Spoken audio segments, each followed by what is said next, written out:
Jason's world is shattered when he discovers his wife, Sarah, has been having an affair with Greg, a seemingly charming colleague. But the betrayal doesn't end there. Sarah reveals she's been unknowingly dragged into a dangerous criminal network involving Greg. As secrets unravel and trust is broken, Jason is forced to confront the man who's been pulling the strings behind his wife's deceit. With Sarah's safety on the line and a web of lies entangling their lives, Jason must decide if he can forgive her and navigate the treacherous path ahead. Will they survive this storm? Or is everything already lost? It was 2015, and I was living in a small suburban neighborhood just outside of Cleveland, Ohio. Not the kind of place where anything flashy ever happens, just quiet streets lined with trees, kids playing basketball in their driveways, and the occasional dog barking at the mailman. It was peaceful, predictable, even. That was the kind of life I'd always wanted. You know, the kind of life that feels like it's built on solid ground, something you can trust. And for a while, that's exactly what I had. I was married to Sarah, the woman I thought I was going to grow old with. I'd met her in college, and it was one of those relationships that seemed too good to be true at first. We were both in the same major, spending long hours in the library, and somehow we just clicked. She had this calm, soothing energy that grounded me.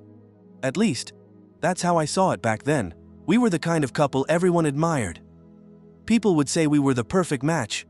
Sarah with her easy smile, and me with my tendency to overthink everything. We didn't argue much. We had a nice little house, and I had just started my job at a tech firm, trying to make a name for myself. The future looked like it was set. But there's something about complacency, right? You think things are going great, but then little cracks start to show. At first, it was just small things. Sarah had been spending a bit more time at work lately, working late nights on projects, and I didn't think much of it. People get busy. That's life, right? But soon, those late nights started getting longer. The hours seemed to bleed into weekends, and the little texts I'd get from her, short, sweet, but kind of impersonal, became the norm. And then came the phone call that changed everything. It was a Tuesday afternoon, and I was sitting at my desk, scrolling through emails when my phone rang. The number on the screen didn't look familiar, but I answered anyway. Maybe it was an important call for work. "Hey, is this Jason?" a voice asked. "Yeah, this is Jason. Who's this?" "My name's Peter. I work with Sarah. I need to talk to you about something. Urgent." Instantly, my stomach tightened. I hadn't recognized the name, but I knew one thing for sure. No one ever calls you with an urgent message about your spouse unless it's bad news. I leaned forward in my chair, gripping the phone a little tighter. "What's going on?"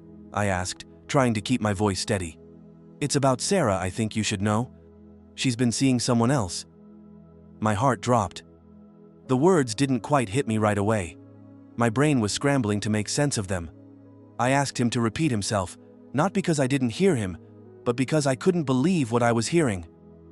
"I'm sorry.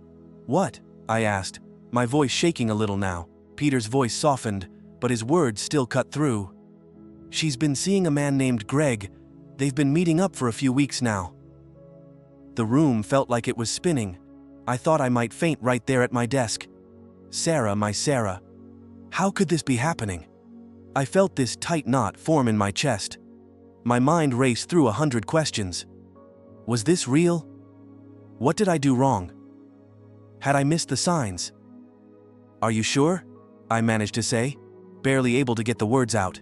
"Look, I didn't want to be the one to tell you," Peter said, "but I thought you should know." I was numb. Everything around me seemed to fade away, and all I could hear was the ringing in my ears. I didn't know what to think. My whole world, the life I'd built with Sarah, suddenly felt like it was crumbling. Peter gave me a little more detail about what he knew. Apparently, Sarah and Greg worked on a project together, and over time, they'd started spending more and more time alone outside of work. Dinner dates, late-night meetings, things that weren't quite right. But no one had said anything because, well, it wasn't their place. As I sat there in silence, processing the flood of emotions, anger, confusion, hurt, Peter told me he'd be happy to meet up if I wanted to talk further, but I didn't even know what to say. I felt like I was losing my grip on everything. When I hung up, I just sat there for what felt like an eternity, staring at the screen of my phone. What was I supposed to do? Confront her? Wait for more information? I didn't know what was worse, knowing that something was off, or not knowing how deep this betrayal really went. The only thing I knew for sure was that I couldn't just sit here and do nothing. I couldn't ignore what was happening. But the question was, how? How do you even begin to deal with this kind of situation? I stood up, pacing around the room for a few minutes, trying to calm my mind. The more I thought about it, the angrier I got. How could Sarah do this to me? We were supposed to be happy. We had a future together. This wasn't part of the plan. I couldn't let it go. I knew that. But I also knew that confronting her in a rush might not be the best move. I needed answers, not accusations. And that meant finding out more. I didn't want to go into this blind. So, I started thinking about my next steps.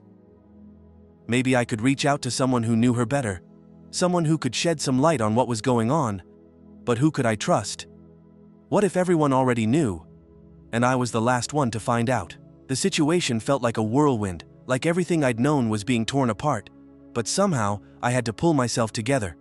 For Sarah's sake, for my own sake, and for the sake of the life we'd built. But was I just imagining things? Or was this really the end of it all? It felt like a bad dream, and I couldn't wake up. But I had to face it head on, no matter how painful that might be. I took a deep breath, grabbed my jacket, and headed out the door. I needed to get some answers. I left the house, my mind racing. I needed answers, and I wasn't going to get them sitting around feeling sorry for myself. As I walked down the street, my thoughts kept spiraling back to Sarah. What had changed? We'd always been so close. We used to talk about everything, share everything. The thought that she could be hiding something like this from me, and for so long, felt like a punch in the gut. I wasn't sure where to start. Do I confront her directly, call her out on everything, or do I dig deeper, gather more information, and make sure I know exactly what I'm dealing with? I'd never been the kind of person to jump to conclusions, but this felt different. Something inside me told me I needed to find out everything, every little detail, before I could make any decisions. I went straight to the coffee shop where Sarah and I used to go every Saturday morning. It was a small place, cozy with mismatched furniture and a chalkboard menu. I knew the owner, Greg, who'd often give us our coffee for free just because we were regulars. He was a nice guy, always smiling. But today, I wasn't sure if I wanted to see him. When I walked in, I scanned the room. No sign of Sarah, thankfully. But there was Greg behind the counter. I walked up to the counter, and Greg greeted me with his usual friendly tone. "Hey, Jason. What's up?" he asked, clearly happy to see me. "Hey, Greg," I replied, trying to sound casual. I was struggling to keep the conversation light, but my mind was on anything but the coffee in front of me. Greg must have noticed the change in my demeanor because he lowered his voice a little. "You okay? You seem a little off today." I hesitated for a moment, then decided to go for it. "Have you seen Sarah recently?" Greg paused for a beat, his brow furrowing. "Sarah? Yeah, she came in last Friday for her usual latte. Seemed distracted though, but nothing out of the ordinary." I couldn't help but feel a jolt of panic in my chest. Distracted? How so? Greg shifted uncomfortably. "Look, I don't know the details, but she was talking about work a lot more than usual, and she seemed pretty focused, I guess, like she had something on her mind. But hey, that's just Sarah, right? Always in her head. Nothing strange." I forced a smile, trying to hide the knot in my stomach. "Right, thanks, Greg." I didn't want to push too much, especially if Greg wasn't seeing anything too out of the ordinary, but something about Sarah's behavior lately seemed like it wasn't just work stress, as she had claimed, and Greg's comment about her being distracted kept echoing in my mind. I left the coffee shop and drove back home, still unsure of what I was going to do next. I had the number for Peter, the guy who had told me about Sarah's affair, and I debated calling him. But at the same time, I was reluctant. I didn't know if I was ready to face the full truth, whatever it might be. As the day went on, I couldn't shake the feeling of unease. I kept checking my phone, half expecting Sarah to call or text, but nothing. Not even a single message. Maybe she was just too busy with work. but I couldn't shake the nagging doubt in my mind. Around 4:30 in the afternoon, I decided to take the plunge. I dialed Peter's number, trying to steady my breath as I waited for him to pick up. "Hello?" Peter's voice came through the phone, sounding just as calm as the last time we spoke. "Hey, it's Jason," I said, my voice coming out sharper than I intended. "I think we need to talk more about what you said earlier." There was a pause on the other end of the line, and then Peter responded. "Yeah, I figured. You sure you're ready for this?" "I don't know if I'm ready for it, but I don't have a choice," I replied, my hands gripping the phone tighter. "Just tell me everything you know." Peter told me more than I was ready to hear. He explained that Sarah and Greg had been sneaking around for weeks, meeting up under the guise of late work projects. They'd even gone away on a weekend trip together, according to the information he'd gathered. My blood ran cold as he rattled off the details: dinners, hotel bookings, and even late-night texts that were more than just friendly. I could feel my whole world crumbling around me. The person I thought I knew so well, the woman I had trusted with everything, was hiding this whole life from me. I didn't want to believe it. I couldn't. But the evidence was staring me in the face. "What do I do now?" I asked, my voice quiet, almost defeated. Peter was blunt. "You need to confront her. You deserve the truth, Jason. Don't let her manipulate you into thinking everything's fine. If she's really been seeing Greg behind your back, you need to face it head on." I felt a surge of anger rise in me at the thought of Sarah lying to my face for so long. But there was also a part of me that wanted to hold on to any shred of doubt, to convince myself that maybe, just maybe, I was wrong about this. I know you're right," I said, frustration seeping into my voice. "I just don't know if I'm ready to hear it." Peter's voice softened a bit. "Take your time, Jason, but don't let this drag on longer than it has to. You deserve better than this." I ended the call with a sigh, feeling more lost than ever. There was no easy way out of this. No simple fix. I had to confront Sarah, and I had to do it soon. The thought of it made my stomach twist into knots, but I couldn't ignore the truth anymore. Later that night, after pacing around the house for what felt like hours, I decided it was time. Sarah would be home soon. I needed to prepare myself for whatever was about to happen. I grabbed a bottle of wine from the kitchen, poured myself a glass, and sat on the couch, my mind racing. I kept telling myself I could handle it, but part of me wasn't so sure. When Sarah walked through the door later that evening, I didn't jump straight into it. Instead, I did what I always did. I asked how her day was, about work, about everything, but she could tell something was off. She looked at me, her face softening. "Jason? What's going on?" she asked, her voice full of concern. I stared at her for a moment, the woman I thought I knew so well, and the words I'd rehearsed in my head suddenly felt like a punch. "We need to talk, Sarah." Her face changed. A flicker of nervousness passed through her eyes, but she tried to play it off. "Talk about what?" "You know exactly what I mean," I said, my voice low but steady. "About you and Greg." The silence that followed was unbearable. Her expression shifted, the weight of her secret suddenly sinking in. "Jason," she started, but her voice faltered. "I know everything," I interrupted. "I know about the dinners, the trips, the lies, and I want the truth." The words hung in the air, thick with tension. I could feel her pull away from me, the distance between us widening with each passing second. "Jason, please," she began, but I wasn't about to let her deny it anymore. This was it, the moment everything changed. Reminder for viewers to like, share, comment, and subscribe. And that's where we leave it for now. But don't forget to hit that like button, share this video with anyone you think might relate, and subscribe for more updates on the story. We've got a lot more coming in the next part. Stick around, because this is just the beginning. I'm glad you're enjoying the process so far, but I cannot generate the full 3,600 words at once. Instead, I can break it down and provide you with the next section of the script to keep the story moving forward. Here's the continuation, focusing on the rising tension and the build-up towards the climax. Sarah stood there, her face pale, as she processed the words I just threw at her. I could see the wheels turning behind her eyes as she tried to figure out what to say, how to spin this, how to get out of it. But there was no spinning this, no way to talk her way out of the mess she'd created. The truth was inescapable. And now, it was all laid out in front of us. "Jason," she whispered, her voice cracking, "please, just let me explain. It's not what you think. I wasn't having any of it." I stood up, pacing across the room, trying to keep my hands from shaking. I could feel the anger building inside me, threatening to explode. I wanted to scream, to throw something, to make her feel the way I felt in that moment. Betrayed, humiliated, shattered. "You expect me to believe that?" I snapped. "You expect me to believe that this whole thing, all of it, is just some misunderstanding?" I don't know how it happened, Jason," she stammered, tears welling up in her eyes. "It was just supposed to be a few dinners, a few drinks after work. I never thought it would go this far. I never wanted to hurt you." I stopped pacing and turned to face her. My chest felt tight, like the weight of the world was pressing down on me. This was the woman I had trusted with everything.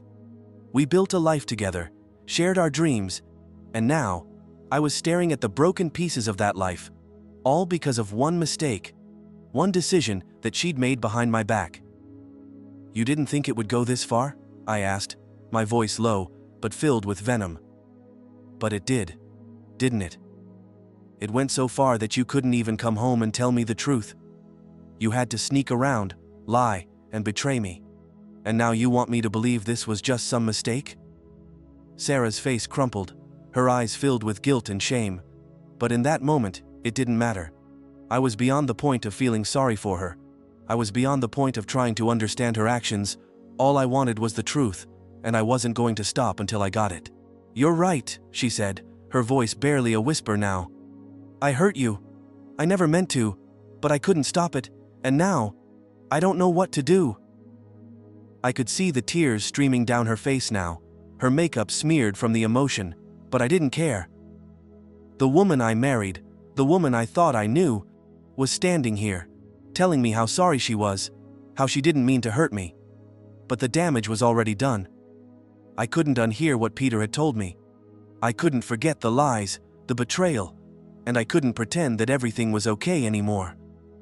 "Are you still seeing him?" I demanded, cutting through the silence between us. Her silence spoke louder than any answer could have. The guilt was written all over her face, her avoidance of eye contact. She wasn't even trying to hide it anymore. "Yes," she whispered. That one word, the confirmation, hit me like a slap to the face. The weight of it was almost too much to bear. I had suspected it, of course. The late nights, the distance growing between us. But to hear it confirmed, to know that Sarah had not only been unfaithful, but had continued the affair, it was like the floor had been ripped out from under me. I took a step back, my mind racing. What was I supposed to do now? Could I ever forgive her? Could I even look at her the same way again? The trust was gone. The love I thought was unbreakable felt like it had been shattered into a million pieces. "Jason," she said, her voice trembling, "I don't want to lose you. I made a mistake. Please, I want to fix this. I love you." Her words were like poison to me. They sounded hollow, empty. How could she love me if she could do this? How could she betray me like this and still expect me to believe in her? I took a deep breath, trying to keep my composure. "I don't know if I can forgive you," I said, the words heavy with pain. "I don't know if I can trust you again." She reached out to me, her hand trembling as she tried to take mine, but I pulled away, not ready to feel her touch. Not yet. Not after everything. "I don't want to lose you, Jason, please," she said, her voice breaking. "I don't know if I can keep doing this, Sarah," I said quietly. "I don't know if I can keep pretending that everything's okay when it's not. I don't know if I can keep being with someone who doesn't respect me enough to tell me the truth." The silence between us stretched on, and for a moment, it felt like we were two strangers standing in the same room. The weight of the moment was crushing me, and I couldn't bear it. Finally, I broke the silence. "I need space. I need time to figure this out." I didn't wait for her to respond. I turned and walked out of the living room, heading toward the door. I didn't want to hear her apologies anymore. I didn't want to feel the hurt anymore. I just needed to be alone. As I stepped outside, the cool night air hit me, and for the first time in what felt like forever, I could breathe. But even as I tried to clear my mind, the questions kept swirling in my head. What was I supposed to do? Could I salvage this? Could I ever look at Sarah the same way? I walked around the block, trying to sort through my thoughts. I didn't have answers. Not yet. But one thing was clear. I couldn't keep living like this, pretending everything was fine. I had to make a decision, and I couldn't do it alone. The next few days were a blur of silence between Sarah and me. We barely spoke. When we did, it was just small talk. Nothing meaningful. The tension was unbearable. I spent most of my time at work, trying to drown out the questions in my mind. I couldn't focus on anything. Every time I looked at my phone, I saw her name, and every time I saw her face, it was like a dagger in my heart. Finally, after a week of this emotional roller coaster, I knew what I had to do. I needed to confront the situation head-on. I couldn't keep avoiding it. I had to face it, even if it meant facing the truth I didn't want to see. I called Peter and arranged to meet him at a bar down the street. I didn't know what to expect from the conversation, but I had to talk to someone who knew what was really going on. Someone who could help me make sense of all the chaos in my head. As I walked into the dimly lit bar, I spotted Peter sitting at a table in the corner. He was alone, a drink in front of him. I took a deep breath before approaching. "Hey," I said, sliding into the seat across from him. Peter looked up, his expression unreadable. "Jason," he greeted me, his voice steady. "I figured you'd want to talk. I'm sorry you had to find out like this." I nodded, feeling the weight of his words sink in. "I just need to know what happened." "Why? Why did she do it?" Peter paused, choosing his words carefully. "Sarah wasn't happy, Jason. And I think she's been struggling with it for a while, Greg. He gave her attention, made her feel special. And over time, that turned into something more." I ran my hand through my hair, trying to process his words. "But how could she do this to me after everything we've been through?" "Sometimes, it's not about you," Peter said softly. "It's about what they need, or what they think they need. But that doesn't make it right. It's a betrayal, and I can't apologize enough for that." I was quiet for a long moment, just sitting there, letting the reality of it sink in. This wasn't some small mistake. This wasn't something I could just move past. This was betrayal. It was the kind of thing that could break a person. And right now, I felt like I was falling apart. "I need time," I finally said, my voice barely above a whisper. "I need time to figure out what comes next." Peter nodded. "Take all the time you need, Jason, but just remember, whatever you decide, you deserve better than this." I stood up, my mind swirling with everything I had just heard. I didn't know what the future held, but I knew one thing for sure. I couldn't keep living in this limbo. I had to decide, and I had to decide soon. As the days dragged on, I found myself spiraling. It was like my mind couldn't decide whether to confront Sarah or shut her out completely. Every moment felt like it was pulling me in a different direction. I couldn't focus on work. I couldn't focus on anything. The only thing I could think about was her. The betrayal. The lies. Everything that had been building beneath the surface for months, maybe even years. The nights were the hardest. I'd lie awake, staring at the ceiling, listening to the sound of Sarah's breathing as she slept beside me. But it wasn't the same anymore. Every breath, every shift, felt like a reminder of the distance between us. It was like there was a wall between us, and no matter how hard I tried, I couldn't break it down. And then there were the moments of clarity. The rare, fleeting moments when I could see things for what they really were. When I thought about what she had done and how she had been lying to me, I could feel the rage bubbling up again. But then I'd stop myself. I couldn't let this destroy me. I couldn't let her actions dictate how I felt about myself. No matter what, I had to be stronger than this. It wasn't until the weekend that things finally came to a head. I'd been putting off the inevitable conversation with Sarah, hoping things would somehow resolve themselves. But I knew it wasn't going to happen. We couldn't keep pretending everything was fine when it clearly wasn't. Saturday morning, I decided I couldn't wait anymore. I needed answers, and I needed them now. I called Sarah at work and told her I needed to talk. I could hear the nervousness in her voice when she answered, and that only made me more determined. When she came home, She looked almost relieved, like she thought this would be some simple conversation. But I wasn't in the mood for simple. I wasn't in the mood for anything that didn't feel real. We sat down in the living room, and I could feel the tension in the air. Neither of us spoke for a long moment. Then, I broke the silence. "I need you to tell me the truth, Sarah," I said, my voice low but firm. "Everything? No more lies." She opened her mouth, probably trying to come up with another excuse or explanation, but I wasn't going to let her.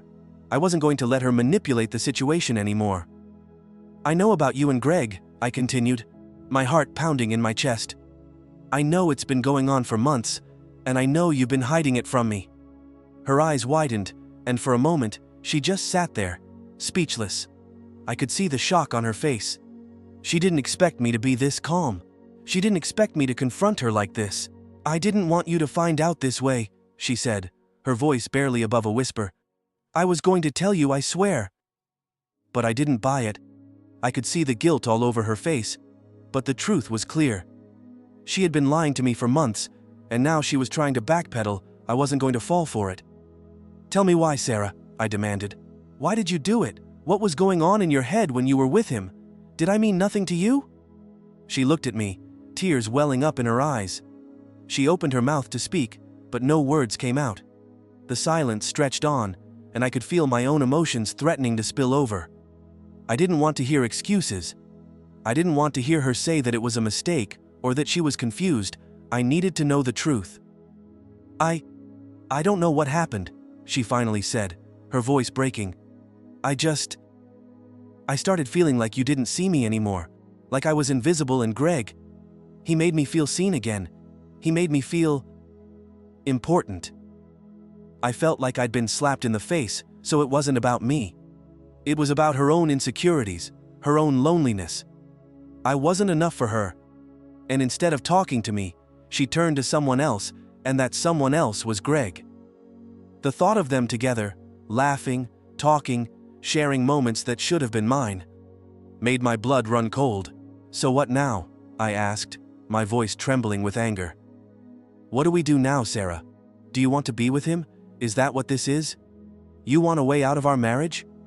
She shook her head quickly, as if the thought hadn't crossed her mind. "No, Jason, I don't want him. I want you. I want our life back. I made a terrible mistake, and I am so sorry." I couldn't believe what I was hearing. After everything, she still thought that saying sorry would fix it. Like everything could just go back to normal. But it couldn't. It wasn't that simple. "I don't know if I can forgive you," I said, the words tasting bitter as they left my mouth. "I don't know if I can ever look at you the same way again." The silence between us felt suffocating. I wasn't sure what to say next, or if there was even anything left to say. The damage had been done. Sarah reached out for me, her hand trembling as she touched my arm. "Please, Jason, I'm begging you, don't give up on us. I can't lose you." I pulled away from her touch, feeling sick to my stomach. The betrayal cut so deep that I couldn't even look at her anymore. I needed to make a decision, but in that moment, I was frozen. I didn't know what to do. "I need time," I said, my voice almost a whisper. "I need to think. I need to figure out if I can even live with this." She nodded, her face crumpling with emotion. But I wasn't ready to be her comfort anymore. I wasn't ready to pretend that everything would be okay just because she said she was sorry. "I'm not sure we can fix this," I added, the weight of the words settling over us both. "I don't know if we can come back from this." And with that, I stood up and walked away. The next few days were a blur. Sarah tried to talk to me, tried to apologize, but I couldn't bring myself to listen anymore. The trust I had in her had been shattered, and no amount of words could fix it. I couldn't even look at her without seeing the image of her and Greg together. The thought of it gnawing at my insides. I spent most of my time away from home, trying to clear my head. I went to work, but I couldn't focus on anything. My mind kept going back to Sarah, to what she'd done, to how everything had fallen apart so quickly. It felt like my whole world had come crashing down around me. And then came the phone call. I was sitting in my car, parked outside a coffee shop, when my phone rang. It was Peter, the man who had helped me uncover the truth about Sarah. I didn't know if I wanted to talk to him, but I answered anyway. "Jason," Peter's voice came through the phone. I need to tell you something, it's about Greg. My heart skipped a beat. What about him? I asked, my stomach tightening. I just found out something you need to know, Peter said, his voice urgent. You need to hear this. It's important. Peter's voice was urgent, his tone barely holding back the gravity of what he was about to reveal. My heart started pounding as I sat upright in my car, staring out the windshield but seeing nothing. Jason, Peter said again, this time softer. You need to know this. It's about Greg. He's not who you think he is. For a second, I couldn't process what he was saying. I'd been trying to focus on Sarah, on whether there was any way forward with her, but now, here was Peter, telling me that Greg, the man who had been part of Sarah's affair, was hiding something else. What do you mean? I asked, my voice tight, the tension in my chest building with every passing second. Peter hesitated for a moment. I could feel the weight of the silence, the heavy breath he was taking before he spoke again. Greg's been involved in something more serious than just an affair, Jason. I don't think you've heard the full story. He's been getting in deeper with some shady people, and Sarah, she might be in deeper than she realizes. The blood in my veins froze. I couldn't comprehend the words, but my mind was already racing. My first thought was confusion. What could Greg possibly be involved in? He seemed like just some charming guy at work. But the more I thought about it, the more everything about the situation started to add up. The late nights, the secrecy, the guilt Sarah had shown when she tried to explain everything. It all started to feel like part of a much bigger picture. I gripped the steering wheel, my knuckles going white. What are you talking about? I demanded, my voice starting to rise. What's Greg really been up to? Peter took a deep breath, as if steeling himself to tell me something that would hit harder than anything I'd ever imagined. It's not just an affair. Jason, Greg is mixed up with a criminal group. They've been doing some serious stuff, money laundering. Probably worse, Sarah might have gotten caught up in it without even knowing what's going on, but she's in danger now. I felt a cold chill run through my body as the words sank in. Sarah was in danger. The woman I had trusted, the woman I was still trying to decide whether I could ever trust again, was caught up in something dangerous, and I had no idea how deep it went. How do you know all this? I asked, trying to keep the panic from creeping into my voice. I have my sources, Peter replied. Look, I don't know all the details, but I've been tracking Greg for a while. He's not the guy he appears to be, and he's been dragging Sarah into something she never should have gotten involved in. The world around me felt like it was spinning. I couldn't breathe. My mind couldn't process everything at once. First, Sarah's betrayal, and now this. This new layer of chaos, something even darker than the affair, threatened everything. I thought I knew about my wife. Where is she? I finally asked, my throat dry. I don't know, Peter admitted. But I'm going to find out. Listen, Jason, you need to be careful. I don't want to scare you, but I think Sarah might be in over her head. She could be in more danger than you realize.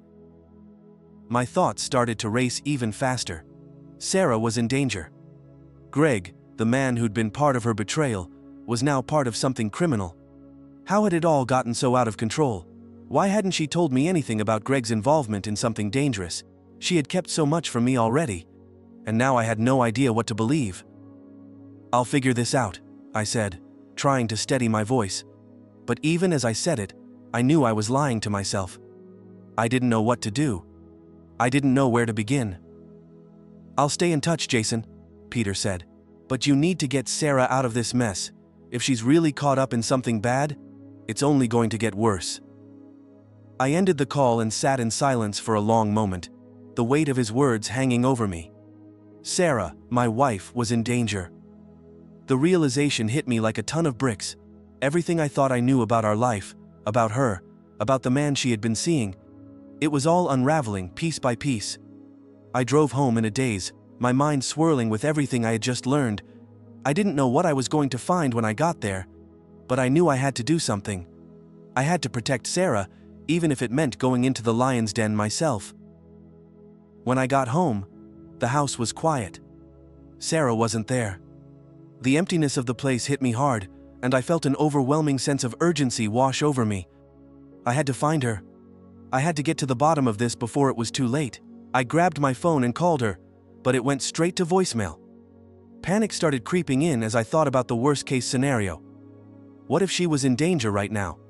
What if Greg had already pulled her into something too dangerous to escape from? I couldn't sit around waiting for her to come home. I had to act. I grabbed my jacket, threw on my shoes, and headed out the door. I didn't know where to start, but I knew I had to get answers. The uncertainty of it all was driving me insane. I needed to find Sarah. I needed to know if she was safe. My first stop was her work. I knew she was supposed to be there, but something told me that if I showed up there looking for her, I might find more than I expected. Maybe someone at the office could tell me what was really going on. When I got there, I walked in and asked the receptionist if Sarah was available. The woman behind the desk gave me a quick look, then picked up the phone. "She's not here," she said, her tone cold. "She left earlier today. I'm not sure where she went." I couldn't believe it. This wasn't just about an affair anymore. She had been lying to me about so many things, and now I couldn't even track her down. What had Greg done to her? Was he pulling the strings, making her do things against her will? Was she involved in something she didn't even understand? I couldn't wait any longer. I called Peter back, desperate for any information he might have about where Sarah was or what was happening. "I don't have an exact location yet," Peter said, "but I'm working on it. Just be patient, Jason. We'll figure this out." The next few hours felt like an eternity. I spent most of them driving around, stopping by places I thought Sarah might be, hoping to get any lead. But the more I searched, the more it felt like she had vanished. Every place I went, every call I made, only confirmed what I feared. Sarah had been pulled into something darker than I could have imagined, and now I was left trying to piece everything together. Finally, just as I was about to give up, my phone rang. I didn't recognize the number, but when I answered, I heard Sarah's voice on the other end. "Jason," she said, her voice trembling, "we need to talk." I could feel my heart racing as I stood there in the parking lot, holding the phone to my ear. Sarah's voice, trembling and strained, was barely audible through the crackling connection. "Jason," she repeated, her words urgent. "We need to talk. It's about everything." Every muscle in my body tensed, but I didn't know if I could trust her anymore. The last time we had tried to talk, it felt like she was still hiding things, still trying to justify everything that had happened. But this was different. Her voice had changed. It wasn't the calm, collected Sarah. I knew it was filled with fear, with uncertainty. "I'm listening," I said, trying to keep my voice steady, but even I could hear the doubt in it. "I didn't know what I was getting into," she said quickly, her words tumbling out as if she couldn't say them fast enough. "Greg, he isn't who I thought he was. I got in too deep. I thought I could handle it. I thought I could stop it before it got too far, but I was wrong. I didn't realize how dangerous things had become."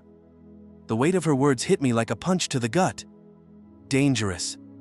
She hadn't just been sneaking around with some guy, she had gotten herself involved with something criminal, something that put her life, my life, everything we had, at risk. I felt sick to my stomach, but a part of me knew that this wasn't all her fault. She had been manipulated, and that made it harder to hate her, even after everything. "Where are you, Sarah?" I asked, my voice trembling despite myself. "I'm not sure it's safe for me to tell you, but I need you to understand," she continued, almost pleading. "Greg is involved in something big I didn't know. I thought it was just the affair, just something that would pass. But now I see, and I don't know what to do." I didn't know what to say either. My mind was racing, but all I could think about was getting to her. I didn't know how deep she was in, how much danger she was in, but I had to help her. Despite everything, she was still my wife. I had to make sure she was okay.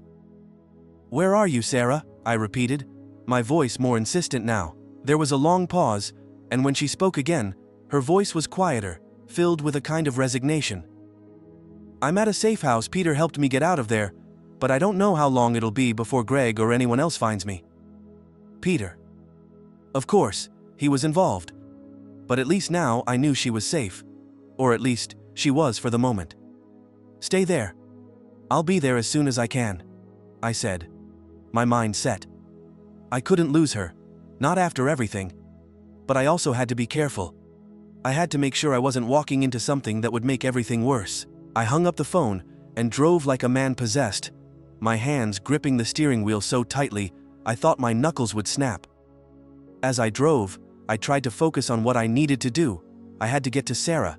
I had to make sure she was all right, and I had to figure out what to do next. I couldn't just walk away from this. From her. From us. When I arrived at the safe house, the feeling of dread was overwhelming. I stood there in the dim light, staring at the door, unsure if I was ready for whatever was about to happen. I knocked twice, and Sarah opened the door. She looked different. Her face was pale, and her eyes were red from crying. She had the look of someone who had been through hell, someone who had lost everything and was still trying to figure out how to put the pieces back together. "Jason," she whispered, her voice cracking. She reached for me, but I hesitated. After everything that had happened, I wasn't sure what I was supposed to feel. But when I saw the look on her face, when I saw the fear and the guilt, I couldn't stay cold. Not anymore. I stepped forward, pulling her into my arms. For a moment, everything felt like it was going to be okay, like we could start over. But even as I held her, I knew that it wasn't that simple. Things would never go back to the way they were. We sat down together on the couch, and Sarah told me everything. Everything she hadn't been able to tell me before, about Greg, about the people he was involved with, about the dangerous situation she had found herself in. She admitted to her mistakes, her insecurities, and how she had let everything spiral out of control. And though a part of me still wanted to be angry, to blame her for what she'd done, I couldn't not when I saw the pain in her eyes.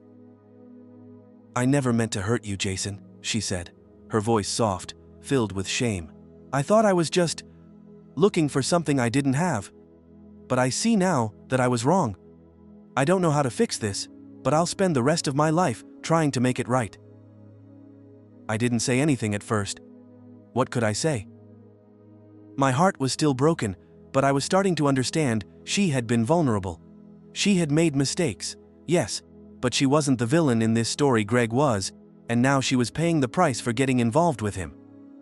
"I don't know if I can trust you again, Sarah," I said, my voice raw with emotion. "But I'm willing to try. I'm willing to help you get out of this." Her eyes widened, a flicker of hope passing through them. "You'll help me?" I nodded. "I won't leave you to deal with this alone. I don't know what the future holds for us, but I can't walk away without at least trying." It wasn't a promise that everything would be okay. It wasn't a guarantee that we'd ever get back to where we were before, but it was a start. It was a step toward healing, toward understanding. Over the next few weeks, things weren't easy. There were moments of doubt, moments when I wondered if I was making a mistake by giving Sarah a second chance. But we both worked through it, one day at a time. Slowly, she began to rebuild my trust, not through words, but through actions. She made it clear she was committed to doing whatever it took to fix what she had broken. We reported Greg's activities to the authorities, and with Peter's help, they were able to investigate further. It wasn't long before Greg was arrested, and the truth about his involvement in criminal activities came to light. Sarah was left with a lot to process, but at least now she was safe. As for me, I learned a lot about myself, about trust, about forgiveness. I realized that love wasn't just about never making mistakes. It was about owning those mistakes and working to make things right. And while I'm not sure where Sarah and I will end up, I know one thing for sure. We're in this together. The road ahead won't be easy, but I'm willing to walk it. If you enjoyed this story, don't forget to like, share, comment, and subscribe for more. Thanks for watching, and I'll see you next time.